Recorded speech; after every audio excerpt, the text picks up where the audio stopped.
Sri Lanka's history has long been enriched by the country's multi-ethnic population who have maintained their own identity while coexisting with others. Prominent among these are the Muslims of Sri Lanka. The recently launched Institute of Muslim Historical and Cultural Studies hopes to draw inspiration from tradition and history and also contribute to its better intercultural understanding. The history of the Muslims in Sri Lanka dates back over 1,000 years. During this time, they have made their mark in every sphere of life and society in the country. But while there are many signs that indicate the long presence of the Muslims in Sri Lanka, little research exists that documents and traces the community's contribution to the historical, cultural and political fabric of this country. It is to create a space to make up for this lack that the Institute of Muslim Historical and Cultural Studies was launched on the 4th of November 2008 at the Sri Lanka Foundation Institute in Colombo. I wish to quote from the eminent scholar and Muslim historian Dr. A.M.A. Aziz, who said a few decades ago, "The history of Muslims of Sri Lanka is incompletely unexplored field of research. As a result, the Muslim contribution of Ceylon history or heritage is not known fully.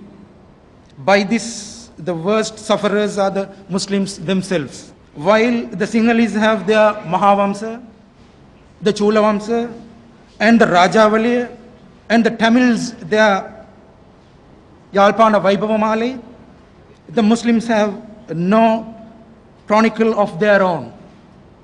But fortunately, in the modern era, interest in the early history of the Muslims has been created." The chairman of the new institute explained its vision, aims and objectives in undertaking projects and activities in the future. The Institute of Muslim Historical and Cultural Studies aims to create historical consciousness among the young generation of the Muslim community and make them interested in our historical past, and also to train and engage young researchers in Muslim history of Muslim history, culture and civilization.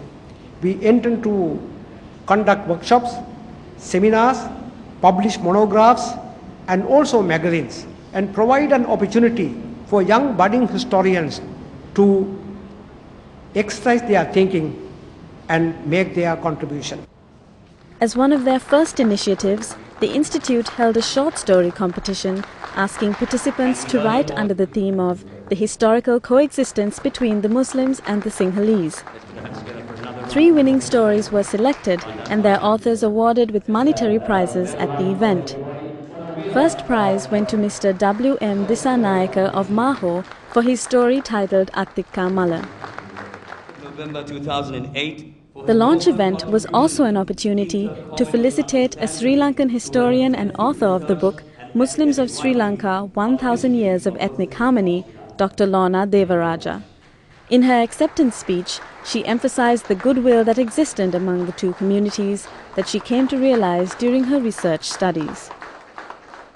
I found the research also very innovative, because I walked into Muslim villages, went about with elite Muslims and also Muslim farmers, Muslim physicians, went with them to Buddhist temples and saw how they interacted with each other. This may have been about 15 to 20 years ago, and there was perfect harmony among them, so much so that I went with a Buddhist priest also to Muslim houses, and the Buddhist priest was treated very well by the Muslims, Muslim hosts and hostesses, and I was quite overwhelmed by the amount of goodwill that existed between them. Muslims came to Sri Lanka in order to trade, not invade, and as such their interaction with the Sinhalese people was always harmonious. What has been unique about the Muslim community has been their ability throughout history to assimilate with the Sinhalese community naturally and without conflict, while simultaneously preserving their own cultural identity and customs. If the peaceful coexistence of the past between these two communities is endangered in any way today, it is a situation that must not be allowed to escalate. Professor Venerable Hanguranketa Dhiranandathera, who presented the keynote address at the event, stressed the importance of taking lessons from the past to build a better future, a message that comes at an opportune time given Sri Lanka's last 2 troubled decades of conflict and strife. මානසික වශයෙන් මනසින් බැඳෙන බැම්ම තමයි සදාතනික වෙන්නේ. යුද්ධෙන් නැත්තම් ප්‍රාකාරයෙන් බඳින බැම්ම නෙවෙයි. අපි දන්නා ජර්මනිය බැමි බැඳගෙන වෙන් වුණා. දැන් බැමි කඩාන වැටිලා අද ඔක්කොම එක්සත් වෙලා ඒ රටවල් අද නැගියා. ඒ නිසා පළාත් හැටියට, මායිම් හැටියට, ඇඳුම් හැටියට, භාෂාව හැටියට බෙදන්න එපා. එතෙන් අපි කොටු වෙන්නේ නැතුව ඒවා යල්පැන ගිහිලා ඉවරයි. දැන් අපි ඔක්කොම මිනිසුන් කියන තැනට අපි එකතු වෙලා අපේ රට, අපේ ජාතිය, අපේ ආගම මේවා ගොඩනගා ගන්න ඕන අපි මේ රට තුල. ඉතිහාසය අපිට ඉගැන්වූ පාඩම් අපි අරගෙන ඒ සංස්කෘතිය එක්ක බද්ධ වෙලා අපි ඉදිරියට යමු. We have come to the end of our program, and hopefully we have made you think about the challenges the country has to face today. If you have any comments about the show, please write to us at nowarzone@yartv.net. Thank you for watching. Until next week, you take care.